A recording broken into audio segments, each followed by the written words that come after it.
come to this now. Political analyst, that's Ralph Mathekga, says that Chief Justice Mogoeng Mogoeng has a right to his opinions. The Chief Justice drew criticism last week after he had publicly supported Israel in contradiction to South Africa's official stance on that country. In an opinion piece, Mathekga says we live in a democracy and it's unfair to expect judges not to have views about society. Before more on that, Ralph Mathekga, of course, joins us now to get into his thoughts around this issue. Mr. Mathekga, thank you so much for your time. I think you are probably one of the first, if not the only, that I've seen just in terms of, publicly defending the Chief Justice Mogoeng Mogoeng, saying that he actually has, a right under our democracy to actually view his, religious stance. Just take me through the opinion piece that you wrote then, why you felt the need to express this. Well, I think that there are two issues here, Tumelo, that are separate, need to be dealt with separately. The first thing, it is the message that was uttered by Chief Justice Mogoeng, which is about his support for Israel. And we can judge on that message. We can disagree or agree as to whether one goes along with that message. But I think I'm not much interested in the message myself. I'm much more interested in the principle whereby the Chief Justice is allowed to speak his mind and about issues that are happening within the society. So if you look at this second issue, which is the principle, it might not be advisable for any person to take a contentious topic, but that does not mean that if people take up a contentious topic, they have to be sanctioned in a manner that we are saying that they should not be allowed. And where I come from, the position here, Tumelo, that says that it is very naive for the society to imagine that the justices or the leaders in courts do not hold political views. And as a democracy, we are better off having people expressing their political views so that we can fully understand even their judgments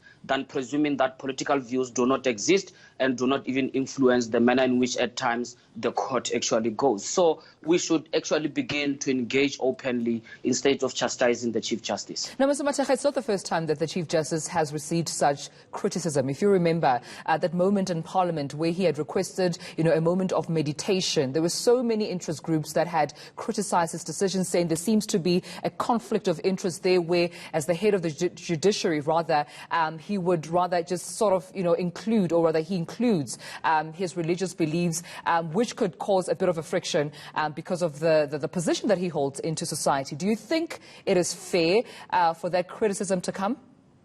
Well, again, this is the discourse of rights in South Africa, whereby if you look at the debates on rights, you look at the issues that go to court, the issues that are shaping social justice, you get the point, you tend to get the impression that it seems as if all is well, all groups are represented from wherever corner they are sitting.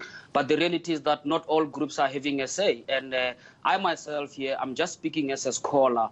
I've got not much personal interest in Christianity or anything, but I believe that Christians should be able to express themselves in the state. And I think that if we live in a democracy where people have got multiple identities that they bring into the public space, why is it that we are then saying they should not express themselves? So this is not to say that the state should follow a particular orientation of religion.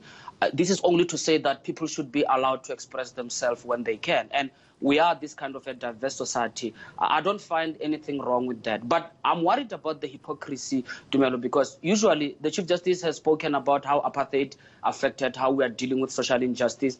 And people were just happy because they agreed with him. Then he goes on the contentious issue, which is inadvisable, but I don't think it should attract a sanction to say he must keep quiet. He went into this contentious issue of Israel. He found himself in trouble. But the principle remains, in my view, that the Chief Justices should begin to talk. Maybe we can even know better who we are having in our courts if we know where people stand. Yeah. So before I let you go, various interest groups then have called for him to either apologize. Some have said if he does not apologize, then perhaps he needs to resign.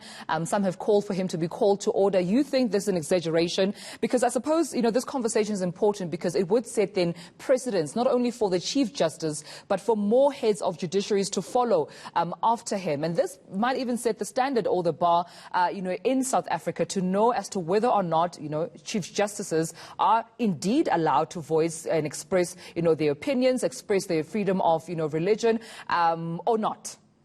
Tumelo, this will just create an unfavorable atmosphere between the executive and the judiciary. And I think it serves no constitutional purpose whatsoever to sanction the Chief Justice for expressing this view. However, I think that people should be open and engage maybe about the substance of the matter, the issue that he raised. And I think it is quite disappointing that our first line of interaction in this is to call for disciplinary action for someone having expressed their view. Why can't we just say, let us engage? I mean, I may or may not disagree with the Chief Justice, but I do think that the principle here can be engaged and people can talk. Why are we rushing to a sanction? That's quite a concern. We cannot build an environment which is built on intolerance, while the actual issue we're talking about between Israel and Palestine is caused also by intolerance. Why are we even being intolerant about ourselves? We're being intolerant about discussing a contentious issue. We can't even hold a discussion about a contentious issue. That's not a way to go, in my view. All right, political analyst Ralph Mathekga, thank you so much.